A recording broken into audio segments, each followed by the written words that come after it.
Hi Year 12, welcome to this lecture looking at the Marxist view of the education system. I'm just returning to an image that we'd looked at before in class on meritocracy. This is a criticism that Marxists generally would lay at the door of any other, the functionalist view of education and meritocracy in itself.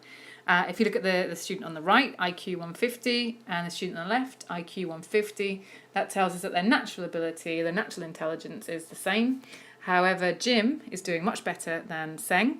And what I'd like you to do is maybe just annotate on your PowerPoint what sorts of things can get in the way of meritocracy according to this image. So have a think about the parental influences on the outside, both sides.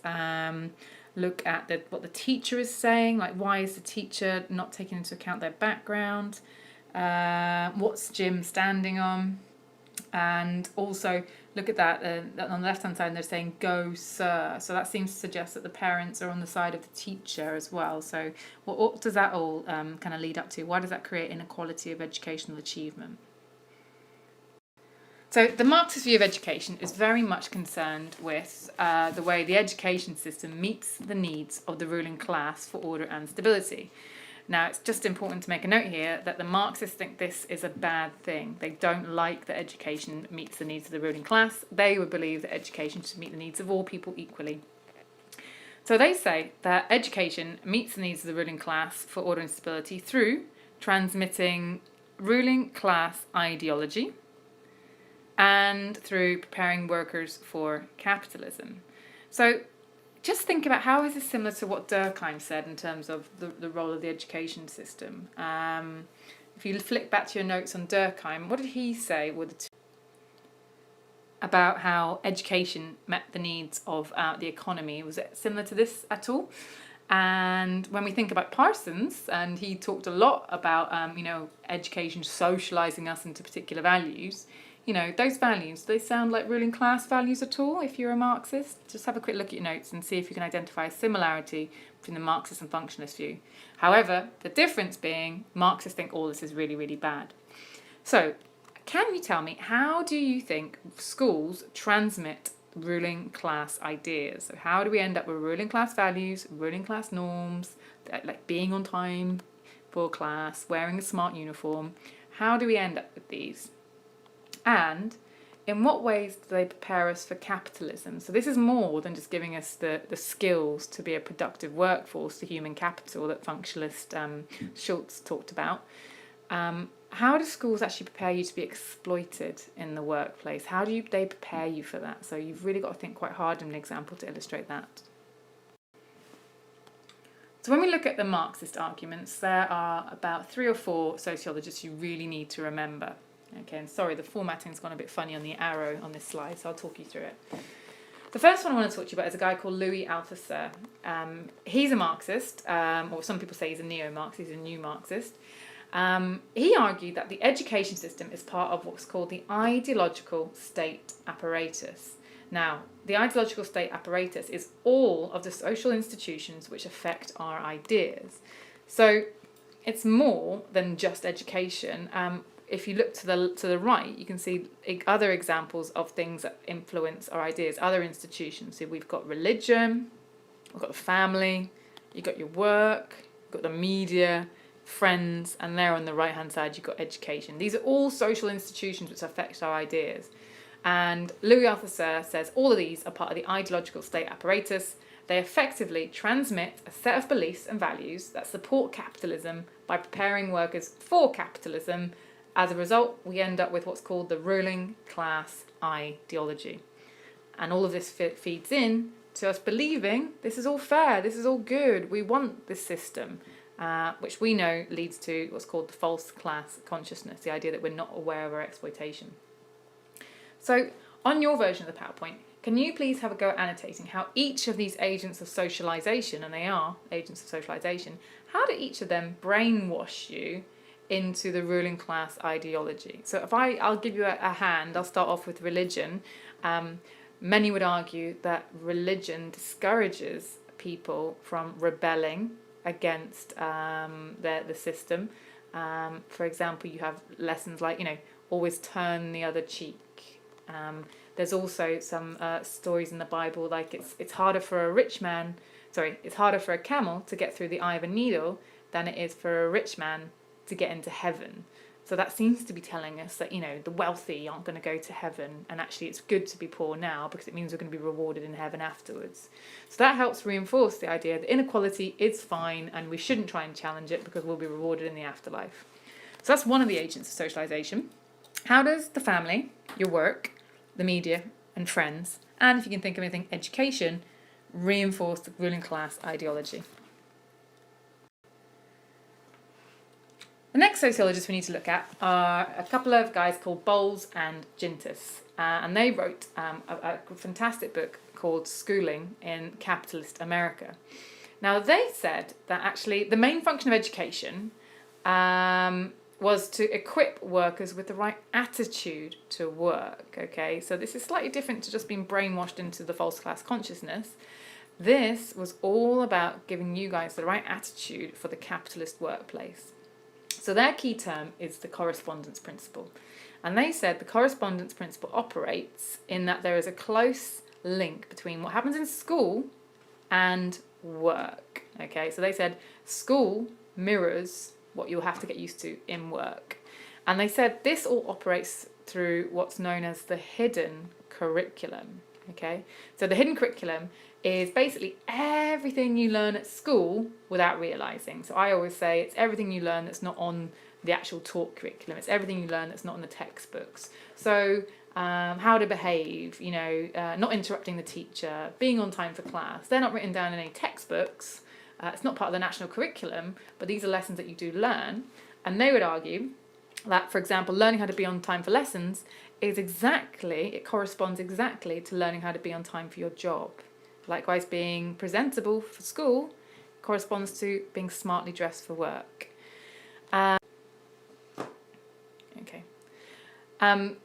The key, they said, for the education system was to create a docile and compliant workforce. And sorry, this has got cut off. So this docile and compliant workforce, they would want to work hard because they believe they'd be rewarded. So what's that belief that we've been talking about? The belief that the harder you work, that the more you'll be rewarded. Can you annotate on your PowerPoint? What is that belief that we've been, if you like, brainwashed into accepting? So they found that actually the students that did well at school weren't necessarily the bright sparks, the really intelligent ones, the witty students that actually possibly rock the boat and challenge authority. They were the ones that conformed, the sorts of ones that did the homework, did the work, came along to lessons, dressed accordingly. They were the ones that seemed to be the most successful. However, they argued that these students weren't necessarily the brightest ones in the whole school. They were just the ones that were most docile, if you like. So as a result, they were kind of the ideal workers for the workplace. So remember, Bowles and Gintis, they're Marxists, so they disagree with all of this, okay? They disagree with all of this. Now, this is very different if you think to Parsons, who says, school needs to teach us the value of achievement, okay? Teach us the value of working hard to achieve. Well, Bowles and Gintis are saying, actually, this has nothing to do with us working hard for our own reward. This is to do with us working hard so that we don't mind being exploited by our workers. But again, what's that key word that this sort of sounds like we're being socialised to accept? Think if you can remember it from the last lesson. Sorry, that lessons on functionalism. So, a couple of criticisms for you, which are AO3 skills. Is everything taught at school directly linked to the economy? So Marxists would say that school is just about feeding into the economy because the economy is the most important institution. Okay, is that true? Can you think of any subjects that actually maybe challenge the system, maybe highlight some of the inequalities? Maybe you can think of something. Secondly, are school students and all workers docile? Like, do they just blindly accept authority and unquestioningly? Like, can you think of any examples in school when students might reject authority? And what happens in the workplace? Do workers always just go along with their exploitation? Try and think of an example of when maybe they don't. Finally, what is it that employers are saying about school leavers? Now, this is similar to the criticism we used for the new right would level at our education system, actually. Do they say that our school leavers are, are they hardworking? Are they willing to try hard? Are they punctual? Are they presentable? Are they nice and friendly? If you look into it, I think you'll probably find that most employers are saying that school leavers today don't have the right skills for the workplace. And actually, it's one of the reasons why they say that many jobs are going to people from different countries, because they've got a better work ethic. So clearly, there's some evidence that actually our education system isn't producing the ideal workers to be exploited in our capitalist workplace, because our employers aren't that happy with all of them. So, moving on, I just want to have a quick look at another Marxist sociologist. Now, this is Paul Willis, who we will look at a lot this year, so please do pay attention. Paul Willis did a fantastic study called Learning to Labour all the way back in 1977. So straight away, that's one of the criticisms, it's a bit out of date. However, I would still argue his findings are still relevant to today's society. Now, he did a bit of in-depth research with a group of working class boys. He spent a lot of time with these boys in school. I think pretty much most of an academic year observing them in the class. He also spent time with them at in their sort of social time. They came round his house, they hung out, and they talked to him about their experiences at school and why they acted the way they did. Now, what he found with this group was that these boys developed a counter-school culture. So, against school culture that enabled them to cope with the boredom of school. But he said this also prepared them for manual work. So these boys bored stiff at school, couldn't engage with the curriculum, so they developed a counter-school culture, basically messing around, skiving, sneaking off with cigarettes, and that helped them with the boredom of school. And this actually prepared them perfectly for the boredom of manual work. He found they rejected the con, and that's their language, that working class boys can achieve good grades and jobs by working hard. They didn't believe in, well, what is it they didn't believe in? They didn't believe that the harder you work, you'd be rewarded. They thought that was complete nonsense. And this was kind of linked to the jobs that their fathers did. These boys believed that, no matter what they did, they're going to do the jobs their dads did. So there's no point in trying hard. They were quite fatalistic about it all, no matter how hard they worked. So can you tell me how Paul Willis both disagrees with functionalism, the functionalist view, and how does he also disagree with Marxism? So it's quite clear to me how he disagrees with functionalism, rejecting the con that they could achieve the harder they worked. But how does he challenge Marxism? What do these boys do that doesn't seem to fit in with the Marxist view of the relationship between structure and the individual?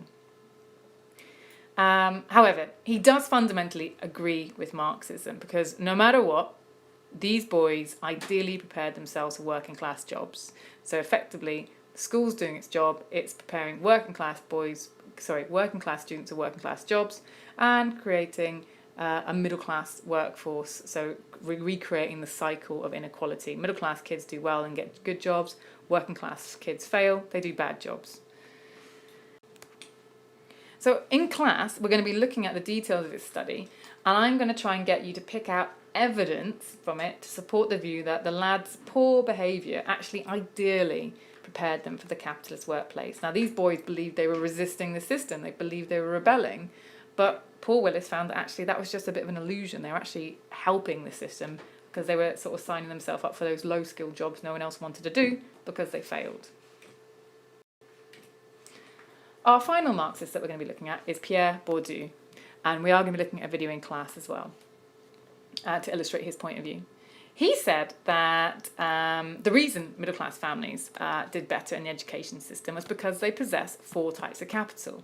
So again, this challenges the idea of meritocracy, that everybody has an equal chance to achieve. The harder they work, the more they'll be rewarded. He was saying, no, it's actually to do with this capital. The more you have of it, the better you'll do. That's unequal.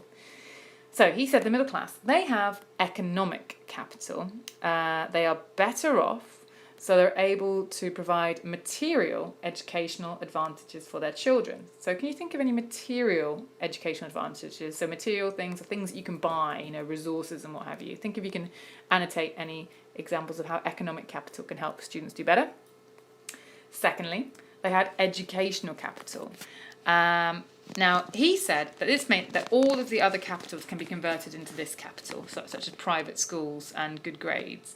So because they had a lot of money, it meant that they could help improve their children's educational capital by sending them off to private school and or provide private tutors. Okay, so they were happy to convert their economic capital into educational capital by paying for tutors in order to get good grades. So this meant that they ensured that their children got the necessary qualifications by supporting their learning. In addition, the parents had their own educational capital because most middle class parents have gone to university, so they actually can support their learning and help with homework. For example, they might actually have done English degree at level, so therefore they can help them. Cultural capital is one we're going to talk about in quite a lot of detail. This is when parents themselves have the knowledge, attitudes and values, so pretty much the value set, that enable their children to do well at school. Now this is when the parents might, when you come home, they'll be like, all right, have you done your homework? Right, get your homework out. Don't watch the telly. Come on, do your homework. They'll probably, because they value education, they'll come to every parents' evening. That's kind of what I mean by cultural capital. Okay, and the effects of this cultural capital is actually shown in the research that we're going to look at in class by Gurwitz and Alice Sullivan. So we will be looking at that, or you might have already looked at it. And that showed that actually cultural capital, probably more than most other capitals, really has a significant impact on how well students do, the parents' value set, if you like. Finally, we're going to look at social capital. Now this is where the networks of friends, colleagues and associates that these middle class parents have can help get their children into the right school and, a bit later on, work placements. So this is where, because parents might know a teacher or a head teacher or a deputy head in a particularly good school, they might know how to play the system and get their kids into the really good schools that maybe are oversubscribed, if you like. And likewise with work placements, like unpaid internships. This also links to economic capital, because many young people who are from the working class can't afford to do unpaid work experience. However, middle class people, they might know someone who works for Google and they might be able to get a work placement. They might know someone who owns a car dealership and get someone some experience in their mechanic shop, if you like, as well. So social capital, culture capital, education capital and economic capital all contribute to middle class kids doing much better at school. And you've got to remember that working class kids generally will lack, not all of these maybe, but they will lack the economic capital because they're working class. As a result, they're going to struggle to convert anything into educational capital. Working class parents may value education, they may have the cultural capital, but also they're unlikely to have the social capital in order to get their kids into the really good schools.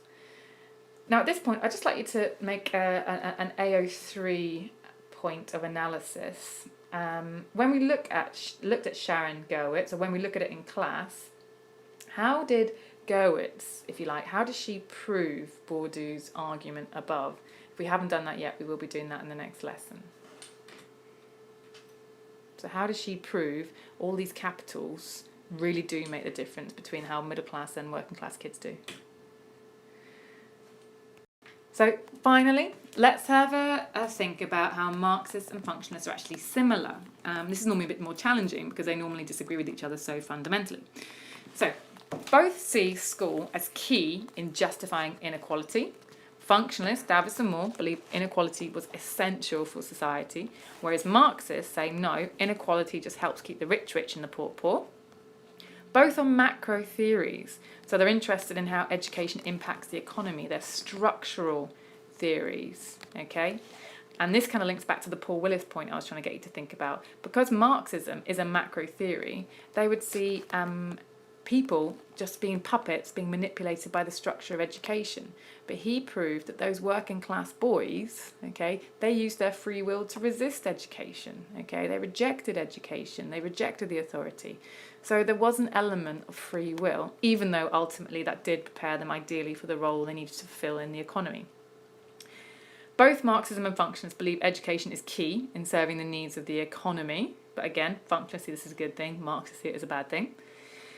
And both believe that education has ultimate control over students, which means that they conform to the norms and values of society. And sorry, that links to the point I just made about Paul Willis. Okay, so both believe that students just blindly accept, without any resistance, the norms and values being taught to them by school.